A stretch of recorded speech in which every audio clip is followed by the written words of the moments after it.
In this video, we will talk about two other vital signs that we don't specifically count or measure, but are just as important in your assessment as the ones we do count. These are your patient's skin and your patient's pupils.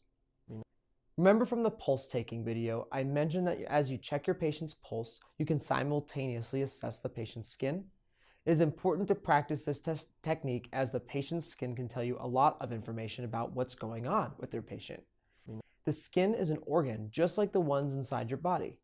Its primary purpose is to be a barrier from the outside world. It's our first line of defense. However, it is also the first to be affected by illness, particularly shock, when the body must conserve blood flow and shunt it inwards to the core organs, the brain and the heart. We will discuss 4 aspects of skin assessment to help you determine whether your patient is sick or not sick.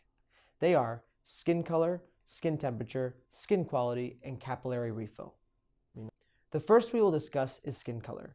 Skin color should not be confused with skin pigmentation, which involves melanin in the skin. We are referring to the tone of the patient's existing skin color. For example, pallor, or when the skin appears pale, means that the skin appears whiter or less pink than it should. Pallor is the first skin sign of shock or distress. This means that the body is causing the blood vessels to constrict, decreasing the amount of blood flow to the skin. The opposite of pallor is rubor, or redness, also known as erythema. We can also describe this as flushing of the skin, when the blood vessels dilate in the layers of the skin. This can be indicative of hyperthermia, infection, and/or inflammation due to an allergic reaction, just to name a few examples. Along with redness comes warmth, due to the dilated blood vessels trying to put off heat. When you feel skin that is warm, consider similar reasons to skin being red. When skin is pale, it is often cool due to the constriction of the skin's blood vessels. Cool skin, again, is associated with shock and poor perfusion. Lastly, pale and cool skin may also be clammy or moist. This is another skin sign of shock. Moist skin should not be confused with sweat, which occurs when the patient is overheated and flushed. Sometimes you may need to ask your patient if they had just been sweating or had water put on them to confirm that the skin is indeed clammy. Profuse sweating while not physically exerting oneself is called diaphoresis.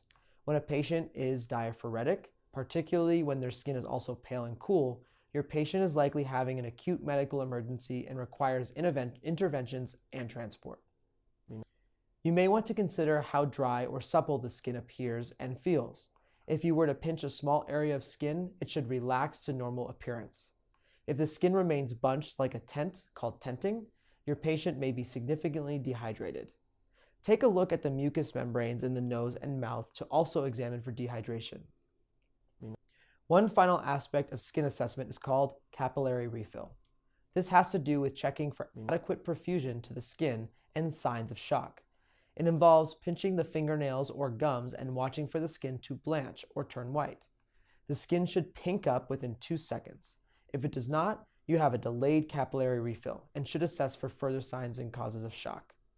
Capillary refill is an important assessment tool for pediatric patients. We will discuss specific pediatric details in later lessons. In addition to assessing the skin during your vital signs assessment, it is important to examine the pupils. Your pupils are a window into your patient's current neurological status. They are often a quick way to reveal deficits, which may help to formulate a diagnosis of what is wrong with your patient. Pupils are the black dot in the center of your eyes and are responsible for controlling the amount of light allowed to enter the eye itself.